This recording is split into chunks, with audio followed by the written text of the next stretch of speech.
Welcome to the Nick Halaris Show. This is the place where we explore big ideas with people having a big impact on our world.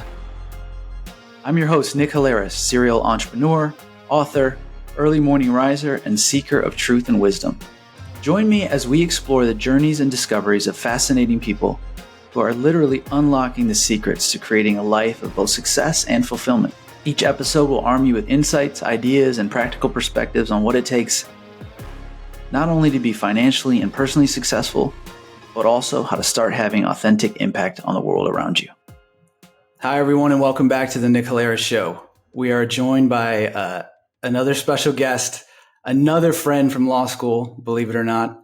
The Stanford Law School class of 2005 has turned out to be really impressive, in my opinion. We've had some guests already, and Dan is an impressive guest as well, but our guest is Congressman Dan Goldman from New York. Dan, welcome to the show.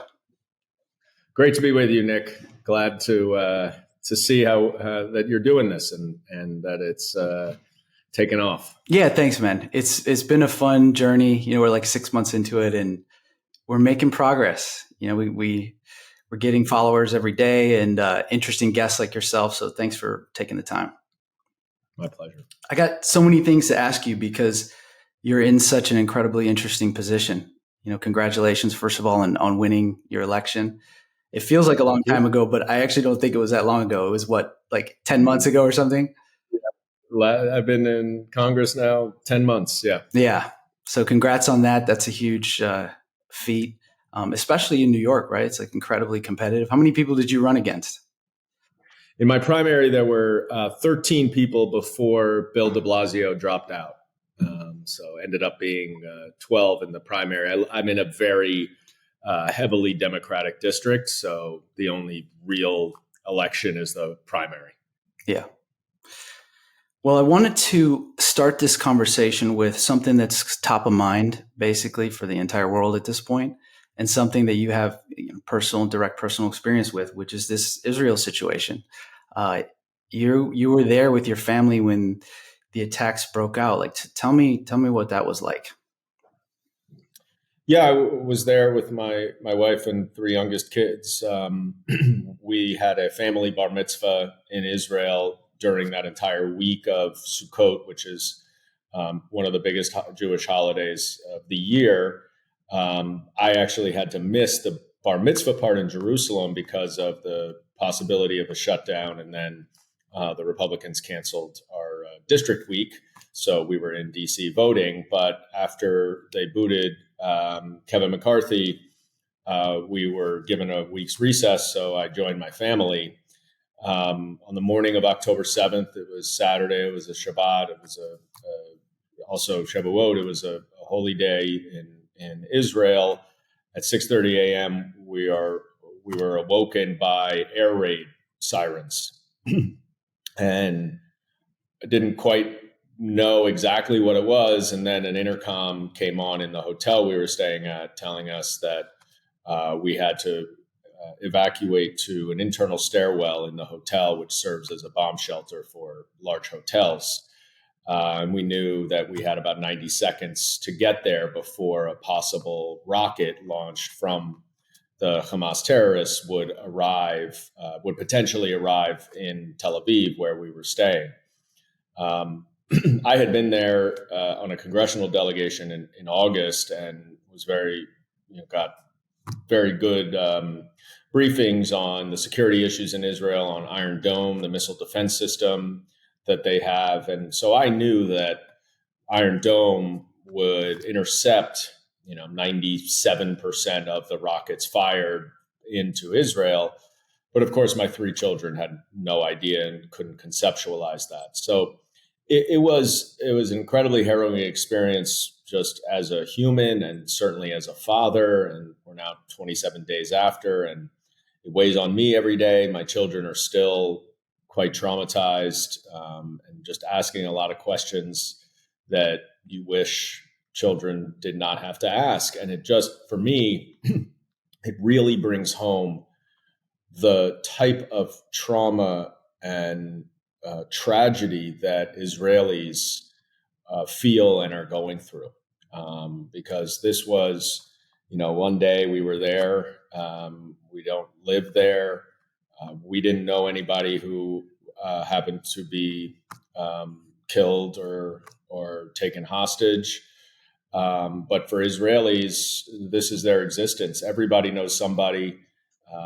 It's a very small country, small community, and it was the worst and most horrific, brutal terrorist attack targeting Jews since the Holocaust. And it was done solely because Israel is a Jewish state. And that is a very difficult thing to swallow when you are a Jew living obviously here in America, but identifying very much with the Jewish state of Israel. And then now, as we may get to, we're seeing just rather than our country uniformly and unilaterally rallying around Israel in a fight for its own security, its own borders against a brutal terrorist regime, anti-Semitism is instead on the rise back here at home and in my home city of New York. And that's very troubling. So it's a very difficult time to be a Jew, frankly. And I have grown up hearing stories of the Holocaust and of the pogroms in Europe where Jews were just executed and from entire villages. But obviously that was always historical, but now it is really reality for all of us. Yeah, man, it's sobering. I want to talk about the anti-Semitism in a second, but before we get into that, in the moment of the attack, you're at a hotel, like you had 90 seconds to do what? What did you guys have to do? Yeah, so in my particular case, because my children don't seem to understand that they need to sleep in their own bed, it's a game of musical chairs during the night. And at that point, at 6:30 in the morning, I was lying in between my two daughters, and my wife and son were in the room next door. So we were all sleeping. I woke up first, and I had to wake the kids up and went to to see my wife, who has spent a lot of time in Israel and was aware of the sirens, et cetera, and how it works. And we sort of frantically got the kids and went into the interior stairwell, ran there.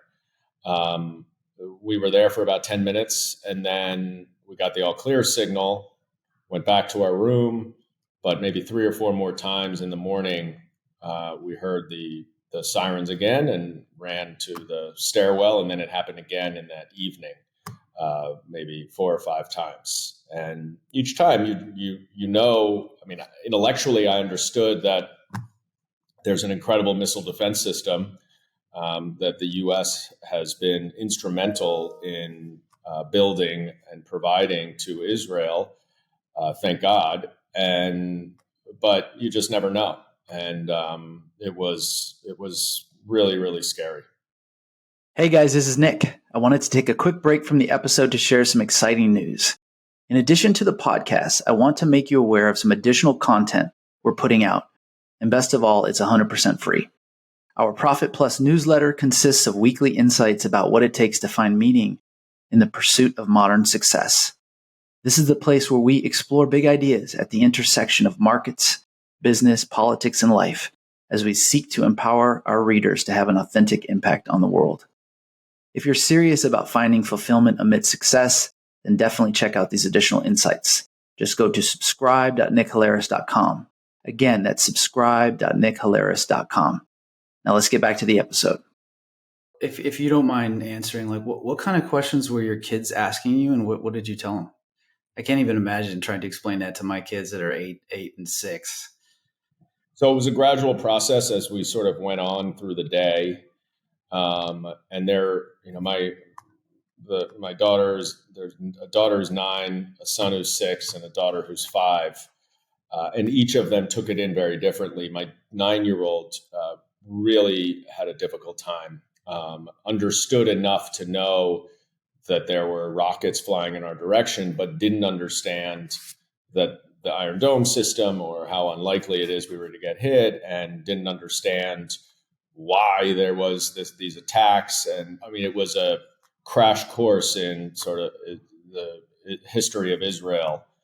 At one point on that day in the afternoon, my son turns to me and says, Daddy, which team is winning now? And, because that was the frame of reference he had. But I'll just give you, some context. Last night, and we're almost 4 weeks from that point, my son is going to bed. I was in D.C. My son is in New York with my wife, and he said to her, Mommy, did the terrorists let the children pack a suitcase of clothes before they took them to Gaza? And then he thought for a second, said, well, no, that can't be, because they don't know how long they're going to stay there.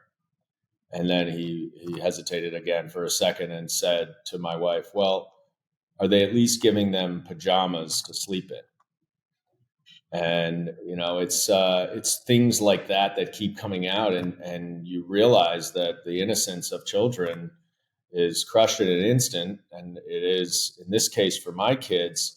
But the reality is, this is how Israeli children grow up. And I actually visited one of the kibbutzim in the south, Kfar Aza, that was ravaged by the terrorists and was the site of the nursery where they killed so many of the babies. We were there in August. And interestingly enough, one of the speakers that presented to us was a woman from the nearby city of Sderot, who worked in childhood trauma and trying to help children deal with the reality of rockets, randomly and indiscriminately being fired and having to run into bomb shelters. And so I now know firsthand exactly what that's like. And it is, we don't think about enough how dangerous it is in Israel, and how much Israel is surrounded by either countries or organizations or groups that want to eliminate it from the earth and will use terrorist tactics to do so. And that's their everyday reality. And if you haven't been there and you don't feel it when you're there, to the north, to the east, to the south, and it's the size of New Jersey, it's not a big country, it really comes home to roost when you're just there. And then to have experienced that and imagine what it must be like for all the Israeli children to grow up like that is just heartbreaking. Yeah, it really is, man. Well, I'm sorry you guys had to go through that, but I'm glad you guys, stayed safe. And the intellectual, your point about the intellectual side of it, 3%, and then it has to be aimed in my direction. I still don't like that. That's a terrible odd. Even 3% is a terrible odd. Not good odds. Yeah. You don't ever want to have those It's odds. way too high, and it's terrible. You mentioned earlier in this discussion sort of the aftermath, and what strikes me as an observer and someone who cares about this issue deeply as well is man, it couldn't be more different than the response that the world had to 9/11, where all of a sudden America's brand image, which was probably on the decline, for a moment in time, it was everybody loved America again, and it was patriotism. And this incident, which is equally horrific, the scale is very similar. I mean, thousands of people are dead and traumatized, has sparked a crazy response. And it's not just in this country, and shows that whatever we may have thought about anti-Semitism, it's obviously still around in the world. How bad are things in your district? Yeah, look, things are bad. There are a lot of hostage posters that are put up, and routinely you have people going around tearing them down. And I don't really understand the point. Are they denying that they're hostages? Are they supporting the fact that the terrorist group is holding them hostage? And that's been incredibly devastating and deflating for many of us, is that even on the day of October 7th, when news spread around the world because Hamas videotaped everything and put it out to the media, you had celebrations. in support of Hamas all around the world. And you still have, rallies and chants that only started after October 7th and really can only be interpreted as supporting what Hamas did. And it's pretty remarkable that you have so many people, and I actually don't think it's as many people as they are loud, but that you have some people who don't seem to understand that this was a terrorist group with the sole mission and objective of killing Jews and eliminating Israel, that executed one of the most horrific and brutal terrorist attacks that any of us have ever seen or heard of, and that they are actually the ones who have been in control of Gaza for 15 years, 16 years.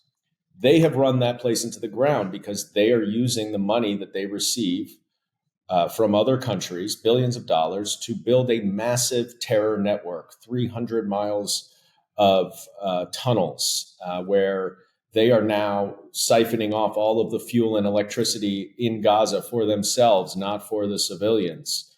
Hamas is not only irreconcilable with the peace and security of Israel, but they are also terrible for the peace, security, and prosperity of the Palestinian people in Gaza.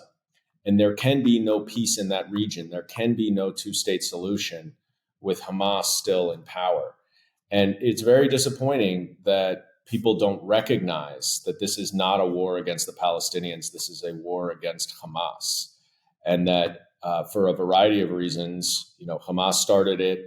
They use civilians as human shields. They put their infrastructure, their rockets, their weapons, their people, their leaders, all within schools, underneath schools, hospitals, within civilian areas. They discourage anybody from leaving because they are ultimately a propaganda machine. And certainly Israel needs to be careful and needs to abide by the laws of armed conflict in executing this war. But Israel has every right to defend its own sovereignty and its own borders, and that includes with war. And unfortunately, as devastating as it is to see, with war comes casualties. And so part of this that's troubling, Nick, is there seems to be sort of a fundamental misunderstanding about what is going on here and what the situation is in Israel and that region.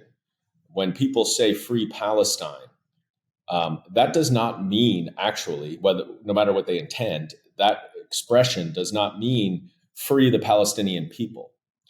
It means from the river to the sea, we will be free, which is a slogan that is promoting the elimination of Israel from the Jordan River to the Mediterranean Sea, which is where Israel is located. And so that is an incredible anti-Israel and anti-Semitic slogan. And it's not clear to me that people realize that's what they're saying. There's a long history in the region, of course, and there are many things about the Israeli government that I object to.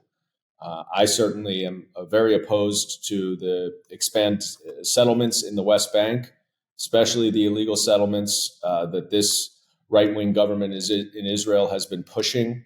I have been outspoken in my opposition to them because I think that runs counter to any possible peace process. But we also have to remember that in 2000, Israel offered Yasser Arafat and the Palestinian Authority in Camp David more than 90% of what he wanted. And Arafat rejected the offer. And so this is not just simply, Israel has tried to suppress or oppress the Palestinians forever. Israel has made in the past an incredible offer to have peace that was rejected. And there can't be peace unless there are two good faith partners involved. And so when I hear things like colonization or genocide or apartheid, it's just a fundamental misunderstanding of what is actually going on. It's a misunderstanding of history. Jews have been in that region since 1300 BC. Jerusalem is the capital of the Jewish world with the most holy sites in the Jewish history. So the notion that, Israel doesn't belong there, hasn't been there, is just false. And of course, you can't have apartheid when 20% of the country is Arab, that has full rights of as much as anybody else, and that serves on the Supreme Court. Arab Israelis serve on the Supreme Court. They serve in the Knesset, the government. That's not apartheid. And obviously, the notion that Israel is committing genocide is incredibly ironic, or ethnic cleansing, which I hear too. It's incredibly ironic because obviously Israel is not targeting innocent Palestinian civilians. They're very clearly trying to go after Hamas. That's not genocide. That's not ethnic cleansing. What Hamas did is genocide. They were trying to kill innocent Jews because they are Jews. That's what they did on October 7th. So many people who are advocating for that have it backwards, but it really does lead to a very dangerous cocktail right now, where Israel is at war for its own existence and security. And the rise in anti-Semitism around the world is startling, stunning, and very scary. It is scary. It's there, right? Because it sort of never went away, and it flares up. In the pre-war days, it flared up with like Kanye, like losing his mind publicly up on this issue. It's sad to see. On the violence front, I feel like people in this country in particular, they've like forgotten recent history, and there's like a global, maybe it's not a global double standard, but there's a double standard in the conversation, because when we were attacked by what we called state-sponsored terrorists, which I'm pretty sure this is exactly what the definition of state-sponsored terrorism is, because they're using the resources of the government to engage in terrorist activities. We went crazy. And the number of sort of casualties, civilian casualties, that we inflicted upon the Middle East is staggering. And I don't hear people in the media or talking about that. Like, there's a lot of people calling for ceasefire, but they just forgot about like the hole that we left in the Middle East when we got attacked. So there's kind of a double standard in my view. Yeah, and the ceasefire talk, when you think it out a little bit, what does it actually mean? A ceasefire means some sort of a temporary resolution, a peaceful resolution. Hamas still holds 240 hostages. They continue to bomb Israel. And let's remember, there was a ceasefire on October 6th. Hamas does not abide by the ceasefire because their sole mission is to destroy Israel. So a ceasefire of any sort would just allow Hamas to remain there, to rearm, to reload, to regroup. And that just perpetuates its existence, which we now know is just completely incompatible with the security of Israel. So it makes no sense to be advocating for a ceasefire if you believe, as is quite clear is the case, that Israel has a right to defend itself. And certainly there should be no ceasefire until Hamas, no talk of ceasefire until Hamas gives back the hostages and returns them safely. Yeah, for sure. What do you think? You're in Congress. You're close to this issue personally, obviously. What do you think the American response should be? What should we be doing? I honestly have been incredibly impressed by President Biden's response. And I know, both from speaking to him and speaking to others, his most senior advisors, that it is really genuine. President Biden has first traveled to Israel in 1973 when he was first elected to be a senator from Delaware. That's 50 years ago. And he has been a number of times, and he understands the history and understands the plight of the Jewish people. And he genuinely believes that Israel must continue to exist as a Jewish state. And he has acted accordingly. And I'm very proud that he has been leading not only the Democratic Party, but also the country in such a clear and convincing way. We have to make sure that we provide Israel with the necessary support to defend itself. And Israel is a democracy. and must abide by the laws of armed conflict and international humanitarian law. And I know that our government is working with them to make sure that that happens and to also deter Iran and Hezbollah to the north from getting involved and escalating this war beyond Gaza. So our role is incredibly important, not just in providing funding and military support, but also deterrence of other bad actors and enemies of Israel. And enemies of Israel are enemies of ours too. Let's not forget, Israel is a democracy, and these enemies are not. Iran is not a democracy and wants to not only destroy Israel, but wants to align with Russia and China and destroy democracy. So we have a common enemy here, and there are many reasons to support Israel, but certainly that is a very important one. Yeah, definitely. Let's take a quick break to hear from our sponsor. This episode of the Nick Halaris Show is brought to you by Metros Capital. If you're an investor looking for direct access to real estate investments, then we'd love to talk with you. Investment opportunities at Metros Capital balance financial returns and community impact. To learn more, contact us at metros.nickhalaris.com. Again, that's metros.nickhalaris.com. Now let's get back to the episode. A friend of mine told me just before we hit record on this that the leader of Hezbollah is supposedly giving some kind of speech tomorrow. Have you heard about that? Yeah, I did hear there's a speech. There's been a lot of chatter about what Hezbollah is doing, what the Houthis are doing in Yemen, what Iran is going to do.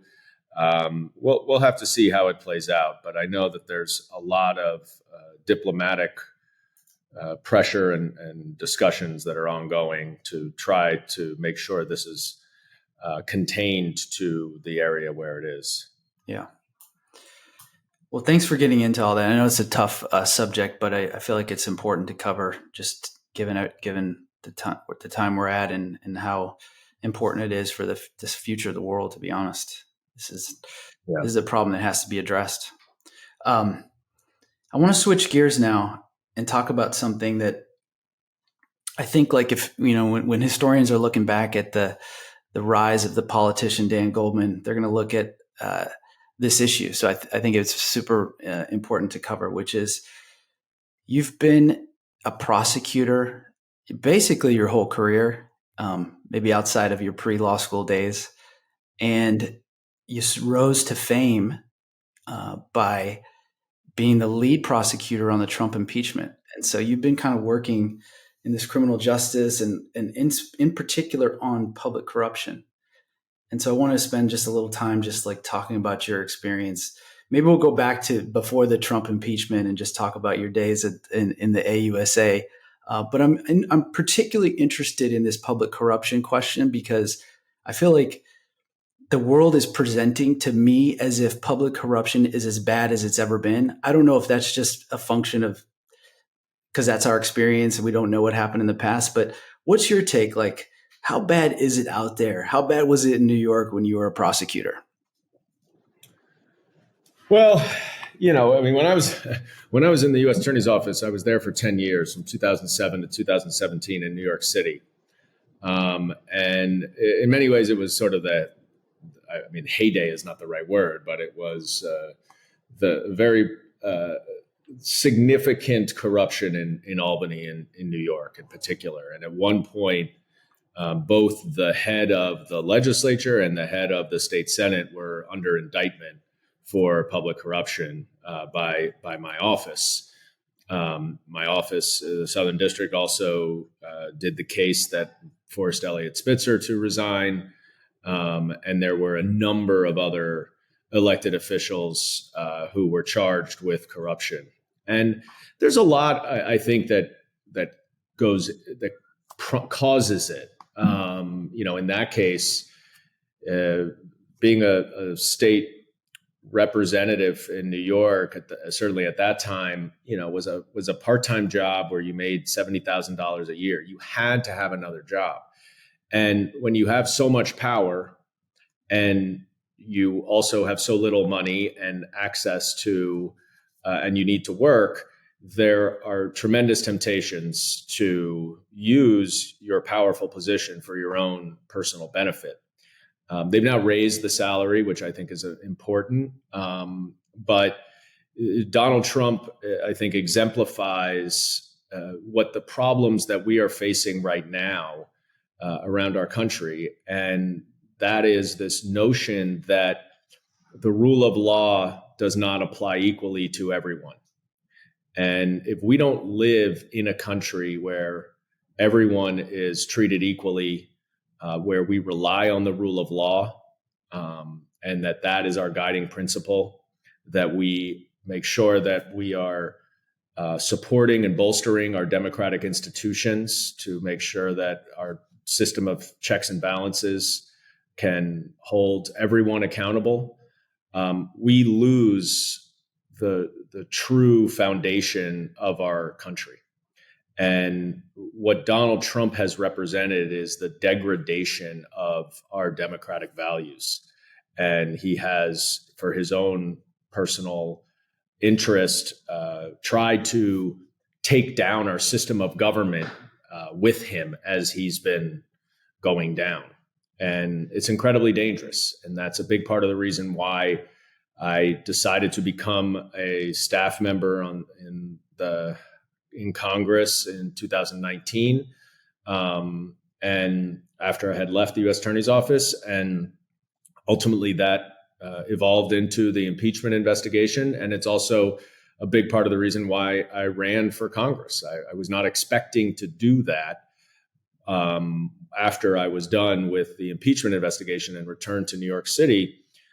But January 6th happened, and it was quite clear that the Ukraine impeachment, which is what I worked on, was small potatoes compared to what Donald Trump and now the Republican Party that he controls is trying to do to our country. And that was a huge motivator for me to get back in the arena, to use whatever skills and experience I have in standing up to Trump and standing up to the House Republicans who are doing his bidding, and trying to make sure not that anything is done, that there's any benefit or there's any weight on the scale in favor of Democrats, but really just so that we get back to our foundational values of democracy, of the right to vote, of individual freedoms, and of the rule of law, and making sure that our government functions as the greatest democracy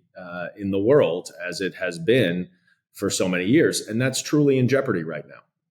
Yeah, I agree. Like it appears like this is one of the riskiest moments in American history on this rule of law question. And I feel like, I'm sure you've been tracking this as a former prosecutor. You've been tracking this Sam Bankman-Fried case in New York. Yeah. I feel like that's an interesting case because, in my view, it kind of represents the same thing that you were just referencing with Trump, which is that here was a young person who he basically, in my view, he believed the same thing that Trump believed, which is that there is a different standard, and that if you win, right, if you get enough wealth and enough resources, you could basically buy yourself out of these situations. And he's obviously mistaken. I feel like he's going to lose and he's going to spend a lot of time in jail. But that ethos came, I believe, from the same source that, the Trump, where Trump's came from and what's kind of spreading around the country. But what do you think? I totally agree with you. And I've said this a lot because people ask me all the time, how are we going to get back to our roots? How are we going to defeat this authoritarian strain that has infected our system and certainly the Republican Party? I truly believe that when you cut the head off the snake, the rest of the snake's body shrivels up. And Donald Trump has a unique, very unique ability to persuade and control what is now, and it has evolved, what is now really the Republican Party, which is primarily the MAGA party. And many, and I think you probably would fall into this category, there were many sort of moderate Republicans who have just been so disillusioned and turned off by Donald Trump that they've either retreated or they've left the party. And what's left now is just a more and more extreme party. And we see that now in the House of Representatives, which is much closer to the people. And so the extremism of the party is really reflected in what has gone on for these 10 months. And certainly the new Speaker of the House that they have selected, who has some of the most extreme policy views of any member of Congress. And that's who the Republican Party has now rallied around. And this new speaker was supported overturning the election, was an architect of the sort of bogus, frivolous legal arguments, and has some really, really horrific and detrimental policy views. But that's who's at the top. And that's, I think, at the top mostly because Donald Trump still wields so much sway over the broader party. And it's really important that he be held accountable, whatever these courts decide. I believe in our system. I believe in our legal system. I believe in our criminal justice system. It is not, trust me, take it from me, who did it for 10 years. It is not easy to convince 12 different people of anything. And especially when you have, strict evidentiary requirements and beyond a reasonable doubt as the standard. That's no small potatoes to do. And so he should, whatever those cases should evolve and be completed in the courtroom without interference. And ultimately, either he's convicted or not, but he cannot become president again. He cannot be in any public office. Yeah. I feel like he's undoubtedly the worst thing that ever happened to the Republican Party. My favorite president is Lincoln, and Lincoln's rolling in his grave right now. That is the presumptive nominee for president. One more question on this public corruption. In your career, I remember hearing about you're prosecuting mobsters and mafia, and how would you compare those types of bad actors with the public corruption you've seen from Trump and others, in your career? Is it the same kind of stuff? Is it like? I say this all the time. It's a great question. I mean, I say Trump is a wannabe mob boss. And Michael Cohen, who was his fixer for a long time, says the same thing. He acts very similarly to a mob boss in the sense that, he doesn't email, he doesn't text, and he speaks in code, but people understand him. When he said at that debate, "Stand back and stand by" to the Proud Boys, he knew what he was doing. And we saw on January 6th exactly what he was doing. And he'll always offset it, as he did on January 6th with, he mentioned one time, make it peaceful. He's smart enough and savvy enough. And he also knows to have other people do the dirty work. But he rules with an iron fist, and he rules through extortion and threats. And that's how he keeps his power. And it's very similar to what I saw with the mafia when I was prosecuting mob cases. And that's exactly how they operate. Man, that's crazy. So one other question on this, sort of the same vein that I've been thinking about, curious to get your take as a member of Congress, is I feel like there's another area of corruption in our system that's maybe not as high profile. Well, it's definitely not as high profile, but it's worth talking about because I think it has impact, which is the extent to which these large corporations have sort of captured the attention of our main legislative bodies like the House of Reps and Senate, and have been able to preserve their monopoly power. What's your take on that? No, I think it's a real concern. And obviously there's, the huge, there are big cases now that are coming out both in Europe and in the United States. And it's, it's a difficult problem because in many ways, a lot of these large tech companies streamline our lives and make things so much more so much easier, so much more efficient. And that is a benefit to the consumers. But what is going on behind the scenes is often appears to be, at least based on some of the allegations, a suppression of any competition. And what that does ultimately is raises the price for consumers and suppresses, other businesses from developing, which is overall bad for the economy when so much is concentrated in so few companies. It stifles innovation. It stifles expansion and growth. Competition is what our capitalist country has always relied on. So it is a tricky situation. It's also very difficult because many of these big tech companies are also own or are social media platforms. And there's so much misinformation and disinformation that is transmitted over social media.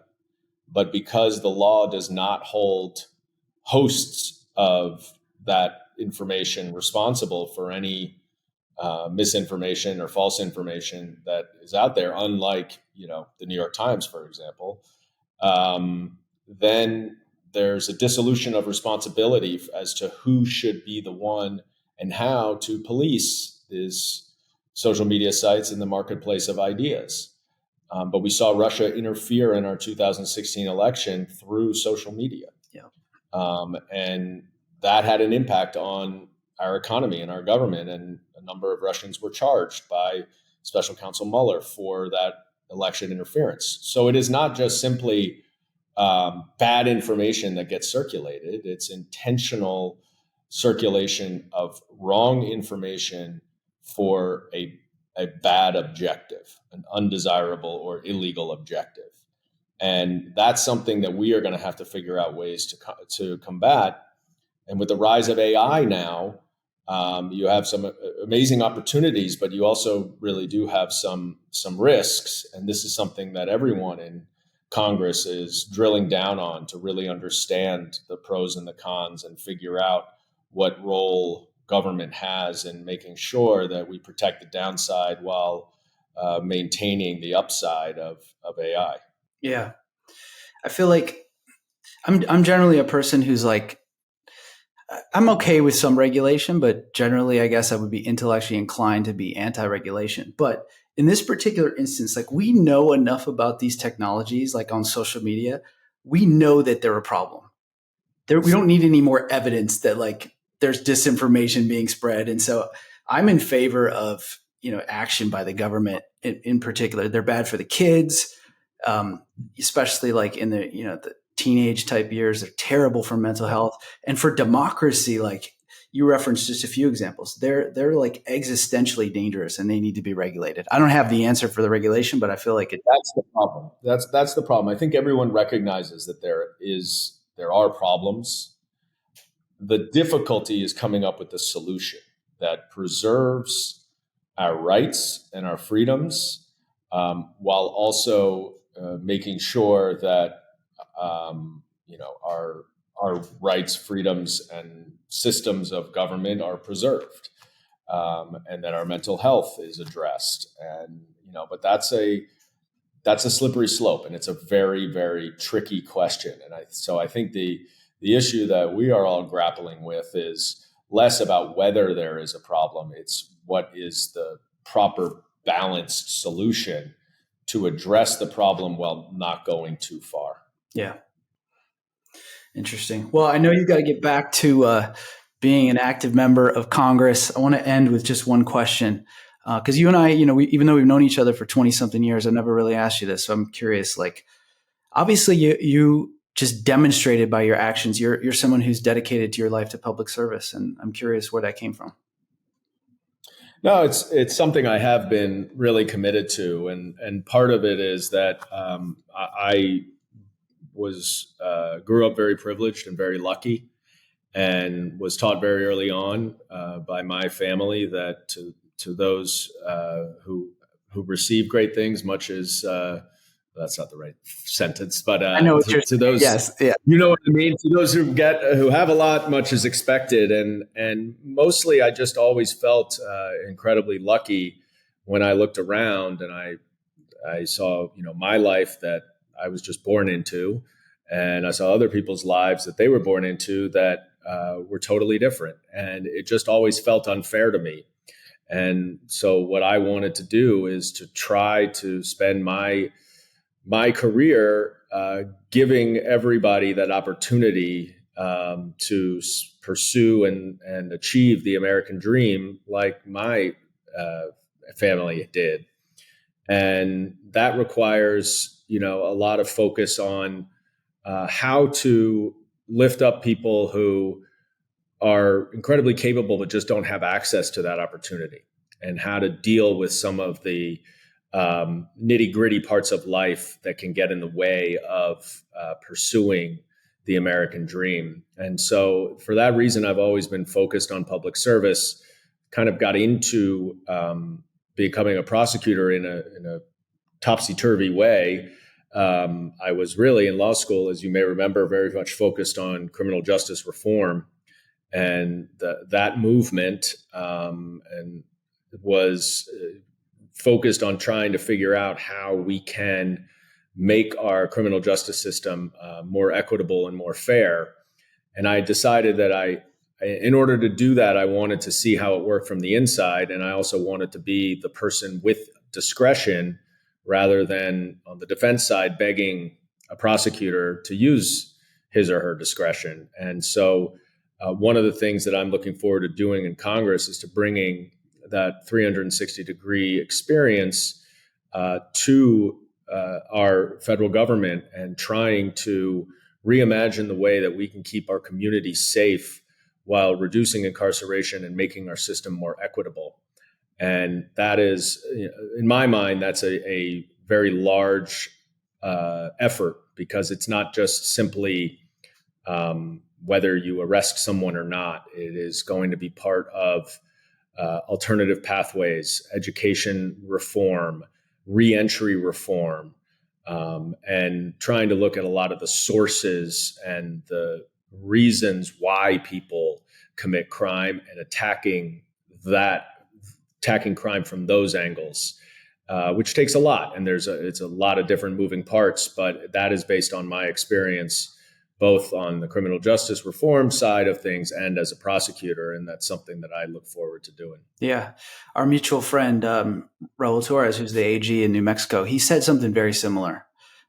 Same kind of feeling about his time as a prosecutor, and understanding like how serious of a power prosecutorial discretion is, and looking at criminal justice reform in this sort of holistic way. Because it's not just like, you can't just like pass new laws that make harsh sentences or something. The problem is much more complex, as you described it. Yeah.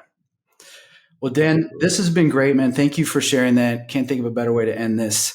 Appreciate your service to this country, and wish you the luck. I know this is going to be a topsy-turvy time to be an elected official, and I'm excited to see what you can do. Thanks for coming on the show.